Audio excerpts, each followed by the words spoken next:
नहीं है रोटेट? वो रोटेशन ये उसका। आप देख रहे हैं इंडिया न्यूज पंजाब हिमाचल। मैं अजय शुक्ल ट्राई सिटी डिबेट में आपका स्वागत करता हूं। विरोध प्रदर्शनों को कुचलने की नीति कहीं लोकतंत्र की हत्या तो नहीं कर देगी, यह आज का विषय है। विषय क्यों है? क्योंकि जिस तरह की घटनाएं लगातार हो रही हैं भारत में के तमाम हिस्सों में, वैसी चंडीगढ़ में भी हो रही हैं। चंडीगढ़ एक केंद्र शासित सूबा है और इसके अड़ोस पड़ोस में पंजाब, हरियाणा, हिमाचल जैसे हैं, जो ये सब एक हुआ करते थे, लेकिन टूट करके जब बंटवारा हुआ तो उसके बाद में चंडीगढ़ को लेके विवाद जब खड़ा हुआ पंजाब हरियाणा में, तो ये अलग से यूनियन टेरिटरी बना दिया गया। तो इसका कमोवेश अफसरों के हाथ में इसका पूरा प्रबंधन है, सारी चीजें हैं। कहने को यहाँ प्रशासक होता है जो पंजाब का राज्यपाल होता है, चूंकि प्रशासक भी जो गवर्नर है वो केंद्र सरकार द्वारा लगाया जाता है, तो उसके ही ढंग से वो काम करता है। उसके बाद में जो यहाँ एकमात्र चुनिंदा बॉडी है उसका नाम है नगर निगम। वो नगर निगम यहाँ पे सीमित क्षेत्रों में काम करती है। हालांकि काम करने का दायरा बहुत है, लेकिन क्या है, प्रशासन की बिल्कुल उसमें नाक के नीचे वो रहती है, तो प्रशासन उसको दबाए रखता है, जिसे कहेंगे कि वो चील के पंजे में रहती है। इसके बाद में जो छोटी छोटी बॉडीज हैं उनका कोई बहुत बड़ा लोकतांत्रिक महत्व तो नहीं है। तो इस तरह की स्थितियां हैं। हमारा संविधान किसी को भी शांतिपूर्ण आंदोलन और प्रदर्शन करने की इजाजत देता है। अगर सरकार और प्रशासन इन्हें कुचलने के लिए सीआरपीसी सहित अन्य अधिनियमों का दुरुपयोग करती है तो निश्चित रूप से गलत है। कल लखीमपुर खीरी में जिस तरह से शांतिपूर्ण प्रदर्शन कर रहे किसानों की हत्या की गई और उसकी प्रतिक्रिया हुई, उसके बाद चंडीगढ़ में भी सवाल उठने लगे हैं। यहाँ का प्रशासन लगातार धारा 144 और पुलिस एक्ट के साथ ही आईपीसी का इस्तेमाल करके जनहित के प्रदर्शनों को कुचलने का काम करता है। अंग्रेजी हुकूमत के दौरान पंजाब में ही जनरल डायर ने शांतिपूर्ण प्रदर्शन कर रहे सभा कर रहे लोगों पर गोलियां चलवाई थी, और अब लखीमपुर में इस तरह की घटना हो गई।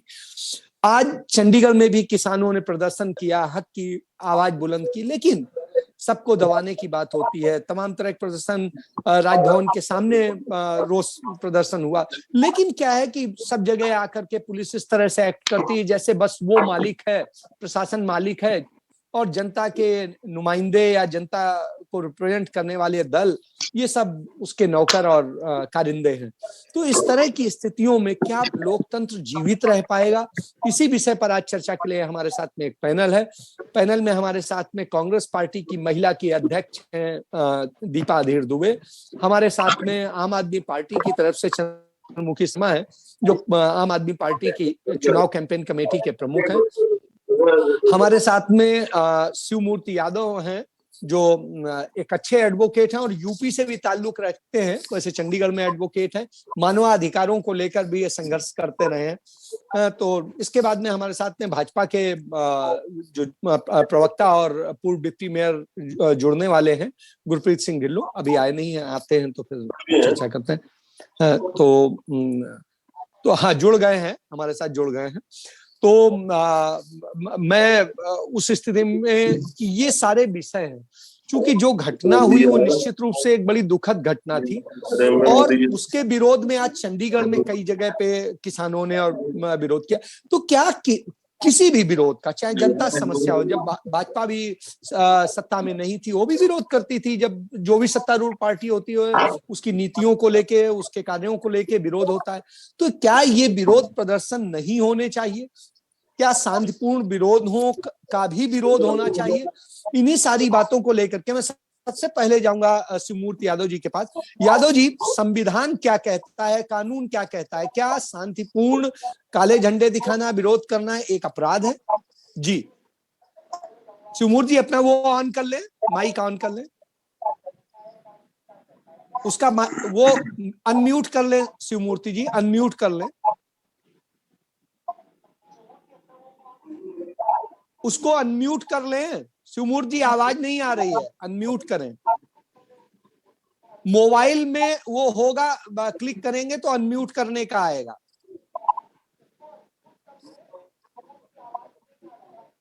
शिवमूर्ति जी तब तक किसी और से कर लो। आपकी आवाज नहीं आ रही है, मुझे लगता है कुछ समस्या है। मैं इस पे जाऊंगा।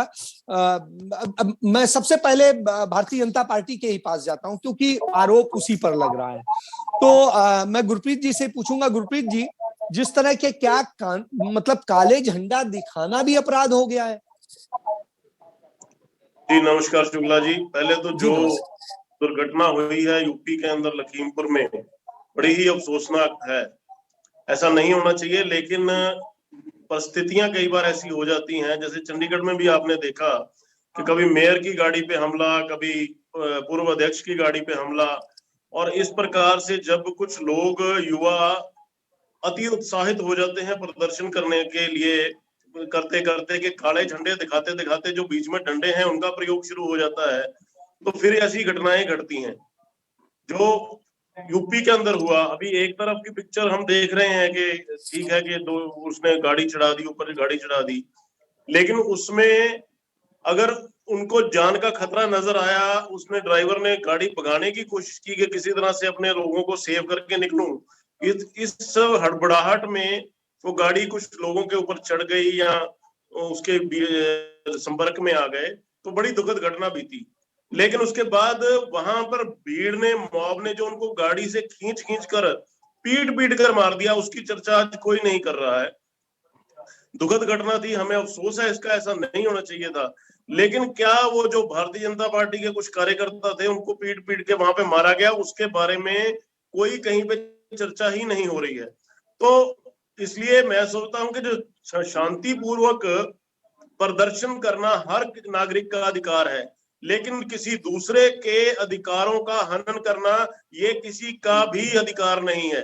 बिल्कुल, मैं आपकी बात से मैं गुरप्रीत जी, मैं आपकी बात से इत्तेफाक जगह रखता हूं। जगह अब पर भारतीय जनता पार्टी को कार्यक्रम करने से रोकना, कुछ गुरप्रीत जी, डेवलपमेंट मैं के आपके कार्यक्रम करने जाते हैं उसके लिए बाधा बनना, एक सेकेंड तो सुन ये ले। एक फैशन बन गया है। गुरप्रीत जी, मैं आपकी बात से इत्तेफाक रखता हूं, लेकिन शांतिपूर्ण प्रदर्शन करने में भी यदि बाधा उत्पन्न की जाए, उनको डिस्टर्ब किया जाए, आप उनको कहेंगे कि सेक्टर 25 में चले जाइए, किनारे आप जाके करिए, ये तो जायज नहीं है। आप जैसे चंडीगढ़ में है, आप यदि आप जायज जैसे पहले होता था, मटका चौक पे प्रदर्शन करते थे, प्लाजा पे करते थे, जाके वहां गवर्नर हाउस के सामने जो मैदान पड़ा है उस पर करते थे, आज उस मैदान पर कब्जा कर लिया गया है, उधर वो खत्म कर दिया गया है, मटका चौक पे करने से मना किया जाता है, प्लाजा पे करने से मना किया जाता है। तो फिर ऐसी स्थिति में आदमी कहां जाए प्रदर्शन करे?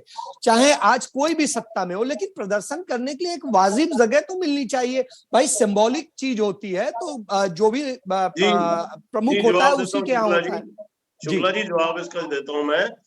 जब हम लोग प्रदर्शन करते थे, हमने भी बहुत किए हैं, सरकार की नीतियों के खिलाफ हमने बहुत सारी जो नीतियां ठीक नहीं लगती थी हम प्रदर्शन करते, लेकिन वो धरना प्रदर्शन एक दिन का होता था, कुछ घंटों का होता था, कि हम गए और अपना रोष प्रदर्शन किया और शांतिपूर्वक किया, काले झंडे दिखाए, बैनर दिखाए, पोस्टर दिखाए, और उसके बाद शांतिपूर्वक हम लोग अपना समाप्त कर देते। ज्यादा से ज्यादा गिरफ्तारी हो जाती थी, गिरफ्तारी के बाद जो है वो जमानत हो जाती। तो आज का प्रदर्शन क्या है कि लंबे समय तक किसी चीज को कब्जाए रखना। आज दिल्ली का गला घोटा हुआ है चारों तरफ से, सांस लेना मुश्किल हुआ दिल्ली को। कॉन्टिन्यूसली कई कई महीनों तक अगर हम लोग वहां पे बैठ जाएंगे, मैं एक बात कहता हूं इस विषय में कि किसान ने तो अपनी फसल बो भी दी, कट भी गई और उसके बाद बिक भी गई। ये तीन प्रक्रिया होगी, तीन फसलें आ चुकी जब से ये चल रहा है, तीसरी फसल अभी आई है। उसने अपना सारा काम कर लिया, उसको पैसे भी मिल गए, लेकिन उन व्यापारियों का, उन लोगों का क्या दोष है जिनका काम धंधा आज बंद पड़ा है, उनकी दुकानें नहीं खुल रही, उनकी फैक्ट्रियां नहीं चल रही, और उनका गुजारा बसारा कैसे हो रहा है इसके बारे में कोई सोचने की जहमत नहीं उठाता।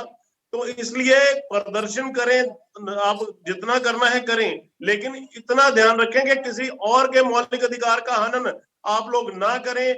आप बड़ी अच्छी बात कही प्रदर्शन करें, हमें कोई किसी को एतराज नहीं है। गुरप्रीत जी ने अच्छी बात कही कि दूसरे के मौलिक अधिकारों का हनन किए बिना ही होना चाहिए प्रदर्शन, और अच्छे शांतिपूर्ण होना चाहिए। शिवमूर्ति जी मुझे सुन पा रहे हैं? प्लीज सर, प्लीज, मैं सुन पा रहा हूँ। तो जो सवाल मैंने पहले किया था वही अभी भी है कि क्या शांतिपूर्ण प्रदर्शन को रोकने के लिए इस तरह से धारा 144 पूरे नियमित तौर पे लगाए रखना, एक दिन के लिए कानूनी पेच के कारण एक दिन के लिए हटाना और उसके बाद फिर अगले दिन लगा देना, इस तरह से करके लगातार करके ये गला घोटने का काम नहीं है लोकतंत्र का? और क्या संविधान और कानून इसकी इजाजत देता है कि आपको प्रदर्शन करने से रोका जाए? जी, शांतिपूर्ण प्रदर्शन, फिर मेरा शब्द है शांतिपूर्ण प्रदर्शन। शांतिपूर्ण प्रदर्शन के लिए संविधान में एक आर्टिकल 19 है जिसमें खुले तौर पे ये कहा गया है कि कोई भी व्यक्ति शांतिपूर्ण प्रदर्शन कर सकता है, वाक अभिव्यक्ति का अधिकार है और ये फंडामेंटल राइट है और ये फंडामेंटल राइट प्रोवाइड करने का काम अधिकार का है।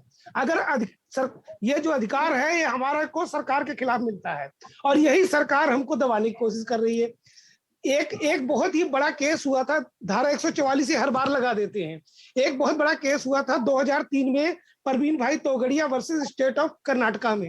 जनाब, उसमें सुप्रीम कोर्ट ने बिल्कुल क्लियर कहा है कि जब भी कोई डिस्ट्रिक्ट मजिस्ट्रेट धारा 144 का प्रयोग करता है तो हमेशा इस बात का ध्यान रखे कि लोग शांति कायम करने के लिए ही उस आदेश को पारित करें, ना कि राजनीतिक एजेंडे की पूर्ति के लिए। आज देखा यह जा रहा है कि जो भी आदेश पारित हो रहा है 144 में, वो यही हो रहा है कि राजनीतिक एजेंडे की पूर्ति के लिए हो रहा है, जो कि खुले तौर पे सुप्रीम कोर्ट की अवहेलना हो रही, अपमान हो रहा है, अवमानना की ये केस बनता है। लेकिन सरकार जो है लोगों को ताकत से दबाना चाहती है। अभी गुरप्रीत जी ने कहा कि बहुत लंबा आंदोलन चल रहा है। बहुत लंबा आंदोलन चल क्यों रहा है? क्योंकि सरकार इसको नाजायज तरीके से चलने दे रही है। इनको सरकार को उसको जो उस पर ध्यान नहीं दे रही है। ये बड़े बड़े आंदोलन चले हमारे देश की आजादी के लिए, 2500 साल आंदोलन चला है, तो ये आंदोलन क्यों चल रहा है? ये सरकार की फेलियर है। It is clear failure of government. बिल्कुल क्लियर शब्दों में जब सुप्रीम कोर्ट में भी गई है पार्टी बीजेपी कि भाई इनके आंदोलन को रोका जाए। बात आप हर बार कहते हैं शांतिपूर्वक चल रहा है, शांतिपूर्वक चल रहा है। जो 26 जनवरी को हुआ वो शांतिपूर्वक का नतीजा था। जो पंजाब के अंदर एमएलए के कपड़े फाड़े गए, उसको पीटा गया, वो शांतिपूर्वक का नतीजा था। जो कांग्रेस के भी एमपीओ का हाल एक मिनट गुरप्रीत जी आपके पास आऊंगा, एक मिनट वो गुरप्रीत जी मैं आपकी हर बात पहले लीगल डिस्कस कर लेने दीजिए, उसके बाद आपके पास आता। सर, गुरप्रीत जी की बात का मैं जवाब पहले एक शब्द में दे देना चाहता हूं कि जब भी कोई भी जो किसानों का आंदोलन है वो अशांतिपूर्ण हुआ है तो मात्र इसलिए हुआ है कि उसमें पुलिस की दखल हुई है या फिर कुछ सत्ता के प्रायोजित लोग बीच में घुस गए हैं। जब भी इस किसान ने इकट्ठ किया है कभी भी कोई ऐसा काम नहीं हुआ जो कि गैर कानूनी हो। 26 जनवरी को सरकार ने दखल दिया। चलिए उस विषय को छोड़ते हैं। मैं इसके बाद में चंद्रमुखी जी के पास आऊंगा। चंद्रमुखी जी आप बताइए कि जिस तरह से लगातार धारा 144 का दुरुपयोग हो रहा है, जिस तरह से हर बार लगा दिया जाता है और जनता की आवाज को रोकने का काम किया जा रहा है, ये कहां तक उचित है? जबकि चंडीगढ़ में अशांत क्षेत्र का वो समाप्त किया जा चुका है तमगा। जी शुक्ला जी, सभी पैनलिस्ट को और आपके दर्शकों को नमस्कार। सबसे पहले तो मैं आम आदमी पार्टी की तरफ से इस लखीमपुर की घटना को कंडेम करता हूं और किसी तरह की वायलेंस हमारे लोकतंत्र में कोई स्थान नहीं रखती। पर जिस तरह से भारतीय जनता पार्टी के मंत्री के बेटे ने अगर वहां पे जो करा है या उनके कार्यकर्ता ने करा है, एक शांतिपूर्ण माहौल जो चल रहा था और काफी देर से चल रहे हैं, किसान बैठे हैं, शायद ये आजाद हिंदुस्तान का अपने आप में एक पहला उदाहरण होगा। अगर हम जलियांवाले बाग की बात जो आप कर रहे थे वो एक दूसरा इंसिडेंट था, पर कभी भी किसानों के ऊपर अंग्रेजी सरकार ने भी शायद ऐसा जुल्म नहीं किया होगा जो कि आज भारतीय जनता पार्टी के गुंडों ने वहां पे किया है, जिसकी वजह से आज ऐसा माहौल हुआ है कि किसान बेचारे उनकी डेथ हुई है। जी उन लोगों का क्या जिनको उन्होंने पीटा है? भाई जब मॉब आती कंट्रोल होती है, उसमें किसने क्या करा, पहल किसने करी, ये देखा जाता है। उस मौके के ऊपर जो भी हुआ, जिस अपना उतनी लाशें तड़फ रही थी वहां पे, बिल्कुल उसके ऊपर किसी ने करा, हम उसको जस्टिफाई नहीं करते, कंडेम करते हैं, मैं उस बात को कंडेम करता हूँ। पर पिछले 1 साल से जिस शांतिपूर्ण तरीके से ये काले कानूनों के खिलाफ पूरे किसान बैठे हैं, क्या भारतीय जनता पार्टी की मोदी सरकार, जो डिक्टेटर सरकार है, उसने कोशिश करी इसके ऊपर अपना हल निकालने की? सभी पॉलिटिकल पार्टियां अक्रॉस द अपना बोर्ड इसको रिपील करने की बात कर रही हैं, किसी की बात सुनी नहीं जा रही। एक कोरोना के टाइम के ऊपर ऑर्डिनेंस लाके उसको अपना इंप्लीमेंट कर दिया जाए, जिसकी वजह सबको पता है। आज अगर हम बात करें भारत में जो जनतंत्र चल रहा है, भारतीय जनता पार्टी जन को तो खत्म करके सिर्फ तंत्र के सिर के ऊपर एक सरकार चला रही है। और आज ये इतने अपने अहंकारी हो गए हैं भारतीय जनता पार्टी के नेता कि इनको लगता है कि सरकार के दम के ऊपर ही हम पब्लिक में जा सकते हैं। जिस हिसाब से इनका जो लोगों ने जीना हराम कर रखा है, ये पब्लिकली रैली नहीं कर पा रहे, कोई मीटिंग नहीं कर पा रहे, ये समझते हैं हम सरकार के ऊपर अपना कब्जा करके उसको चलेंगे। ये भारतीय जनता पार्टी को ये दिमाग से निकाल देना चाहिए। जिस दिन जन उठ गया ना, तो तंत्र को बिल्कुल खत्म करके इनको घर बैठा देगा और अगले आने वाले 50 साल में ये भूल जाएंगे कभी सत्ता का अपना मुंह देख पाएंगे। हर जगह सेक्शन 144 अगर चंडीगढ़ में लगाई है तो उसको अपना बस इनके बाद में कांग्रेस में जा रहे हैं। सेक्शन 144 सिर्फ उस वजह से ऊपर कि इनका किसी का अपना गिराव ना हो जाए। अगर किसी ने वहां पे गिराव करने की कोशिश करी है तो उसके ऊपर, क्योंकि खुद भारतीय जनता पार्टी जब करती थी, आज बताया कि भारतीय जनता पार्टी के ऊपर कितने केस ऐसे दर्ज हुए थे जब ये ऑपोजिशन में थी। बिल्कुल तो बिल्कुल मुझे याद है। चलिए बिल्कुल सही है, मैं कांग्रेस के पास जाता हूँ। बहुत बार अंदर हुए हैं। दीपा जी, जिस तरह अरे की अंदर घटना हुए हुई, आपकी नेत्री प्रियंका गांधी ने जिस तरह से जाकर के पूरी रात में दिल्ली से पहुंच करके और जिस तरह संघर्ष किया, उसके बाद में क्या लगता है कि चंडीगढ़ में भी, चंडीगढ़ बड़ा सिविलाइज शहर है, ये कोई अराजक तत्वों का और यहाँ राजनीतिक भी कोई अराजक नहीं है। ऐसी स्थिति में इस तरह धारा 144 लगा के गला घोटने के जो काम हो रहा है लोकतंत्र का, वो क्यों हो रहा है? जी दीपा जी। देखिए शुक्ला जी, पहले मैं अपनी पार्टी की तरफ से जो कल का हादसा हुआ उसके लिए बहुत घोर निंदा करती हूँ। दूसरी बात, जो खट्टर जी ने कल ये कहा और उन्होंने बयान दिया कि जी लाठियां उठा लो, लठ उठा लो और मारते रहो, 4 महीने जेल में जाओगे तो नेता बन जाओगे। देखो खट्टर जी, आपका समय चला गया, आप शायद 4 महीने लठ खा के ही नेता बने होंगे, लेकिन आज जनता सब समझदार है। उनको मारने का मतलब जो है वो लोकतंत्र की हत्या है। दूसरी बात मैं ये कहना चाहूंगी कि चंडीगढ़ में 144 लगाने से क्या हो रहा है, क्यों लगाई गई? ताकि जनता इनके लिए रोष ना कर सके, इनकी कुनीतियों को सामने ना जनता के ला सके। इनको डर है बीजेपी सरकार को कि आने वाला समय जो है वो हमारे लिए बहुत घातक होने वाला है। लेकिन क्या आप जनता की आवाज को अगर लोकतांत्रिक सरकार में दबाओगे तो ऐसे काम नहीं चलेगा। दूसरी बात, अगर कहीं भी प्रदर्शन होता है, अभी हमने थोड़े दिन पहले एमसी को घेरा था, तो वहां हम लोगों की संख्या अगर 2000 है तो लोगों की वहां पुलिस की संख्या जो होती है वो 3000 खड़ी कर लेते हैं। बताओ, हमारे हाथ में ना कोई बंदूक है, ना कोई किसी चीज का कोई हमारे पास सामान है, किस चीज का भय है इनको? होते थे, कितने पुलिस वहां होती थी, यहाँ 4-4 एसएचओ को लगा दिया जाता है, 2-2 डीएसपी को लगा दिया जाता है। तो किस लिए? हमें दबाने के लिए, हमें मारा जाता है, लेडीज के ऊपर इतने अटैक किए जाते हैं, इतनी लड़कियां हमारी महिलाएं जो है वो जख्मी हुई, भाई लोग हमारे जख्मी हुए, किस लिए? हम तो मार खा के भी इनके अगेंस्ट बोलेंगे, हम दबने वाले नहीं है ना डरने वाले हैं। लेकिन जनता इनसे जरूर सवाल पूछने वाली है कि आप हमारी आवाज कब तक दबाओगे। ये काम जो है लोकतांत्रिक तरीके से होना चाहिए। अगर कोई किसी का घेराव करने जाता है तो उसको भी समझ है कि मुझे अपने लिमिटेशंस के अंदर काम करना है, लेकिन उनको इतना उकसा दिया जाता है। जैसे कि कल सीएम साहब का बयान आया और उकसाने वाला बयान था, तो वो तो साफ स्पष्ट है कि आप भी उग्र बनो, आप भी लड़ाई लड़ो। तो ये चीज जो है जनता स्वीकार नहीं करेगी, ये जनता स्वीकार नहीं करेगी। मैं गुरप्रीत जी के पास जाता हूं। गुरप्रीत जी, जो बात कही दीपा जी ने, जो बात कही चंद्रमुखी जी ने, तो इन सारी स्थितियों में भारतीय जनता पार्टी की सरकार आने के बाद ही आंदोलनों को दबाने के लिए तंत्र का इस तरह इस्तेमाल क्यों किया रहा? इसके पहले क्यों नहीं होता था, या होता था को इस तरह नहीं तो होता क्या था बात कर रहे हैं आप? जिस तरह मैं आपको आप जवाब अंतर दी बताता हूँ आप पहले जवाब का दीजिए, आपका। आप जवाब दीजिएगा, मैं वही जी। कह रहा हूँ है जी, कि शुक्ला जी। इस तरह से नहीं अभी- होता था। लेकिन अभी- यदि होता था तो आप बताइए ना। मैं भी मैं बता रहा चंडीगढ़ हूँ। को करीब 20 साल से देख रहा हूं कि मेरी समझ से जितने आंदोलन आप लोगों ने किए उतने तो शायद इन लोगों ने नहीं किए, लेकिन आपने इस कब दौरान नहीं देखा आपके कि ऊपर इस चंडीगढ़ तरह में क्या कभी नहीं पहली हुआ। बार 144 लगी है? क्या ये मैं वही तो कह रहा हूं, 70 जब साल में पहली अशांत बार लगी क्षेत्र है? था तब की विषय अलग है। जब अब हाईकोर्ट ने अशांत मेरी बात क्षेत्र ध्यान का से सुने। तमगा हटा दिया एक बार शुक्ला तो जी फिर मेरे को क्यों बोलने लगा का रहे हैं? मौका दें। जी देखिए, आज हम पिछले 14 तारीख से लेकर के 17 तारीख से लेकर के पूरा सेवा सप्ताह मना रहे हैं। हर रोज हमारे कार्यकर्ता कभी बूथ स्तर पे, कभी हॉस्पिटल्स में जाकर के फल वितरण का काम, कहीं पौधा लगाने का काम, कहीं हम अपना सफाई अभियान चलाए हुए हैं। लगातार हर वार्ड के अंदर, हर सेक्टर के अंदर सफाई अभियान चला रहे हैं।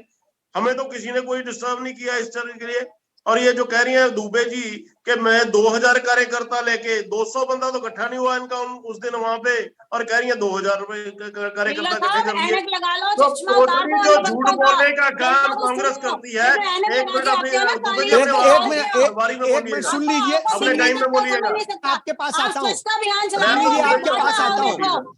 आप सुन अपने लीजिए, वार्ड आपके का पास हाल आता देखो, हूँ। टाइम में लगा बोलिएगा। लो, सुन उसको लीजिए, बचाने के लिए सुन किस लिए लीजिए, एक स्वच्छता मिनट अभियान? गुरप्रीत जी की बात भी सुन लीजिए। हाँ जी हाँ, गुरप्रीत जी। डेली हमारा काम चल रहा है, सेवा का काम चल रहा है। कोई जो गरीब हमारे कोई बीमार हैं, उनके जाकर हॉस्पिटल में उनको फल देने का काम कर रहे हैं, सफाई अभियान का काम कर रहे हैं, पौधारोपण का काम कर रहे हैं। लगातार हम लोग काम कर रहे हैं। और दूसरी बात ये जो कहां से आ जाती है कि जैसे पहली बार 144 लगी हो, शहर में बहुत बार 144 लगती है। कई बार हमने भी उसका किया है विरोध, लेकिन ये है कि वो लॉ एंड ऑर्डर मेंटेन रखना, यही तो प्रशासन बात की मैं कह रहा जिम्मेवारी हूँ है। गुरप्रीत जी, कि सुनिए ना जिस शुक्ला चीज जी, का आप अब जो विरोध इन्होंने करते थे आज 48 की वही आप मार्केट कर में रहे किया, हैं। जिस 48 चीज की का मोटर आप मार्केट सत्ता में किया, नहीं थे, विरोध करते थे, क्या आज आप वही वो कर हर रहे हैं। जगह हो जाए और उसके बाद हम जागे? क्या जो 48 की मार्केट में किया, तोड़फोड़ का काम, मेयर के ऊपर अटैक किया, संजय टंडन के ऊपर अटैक किया, ये एक हर घटना जगह के पे कारण अटैक आप करते पूरा जाएं शहर तो और नहीं कैद बाकी कर सकते प्रशासन हैं। देखता है, मूक दर्शन बन के देखा रहे। और हम लोग जो चलिए अपने घर मूक में दर्शन क्या करते हैं क्या लोग? गुरप्रीत जी सबसे एक छोटा छोटा कमेंट ले लें क्योंकि फिर सीमा है। मैं जल्दी हाँ, से तो पीट के मार दिए वहां पे लखीमपुर खेरी में, शिवमूर्ति जी, उनके बारे आप में इस कोई पे एक चर्चा भी अपना नहीं हो जल्दी रही। से एक टिप्पणी दें शिवमूर्ति जी।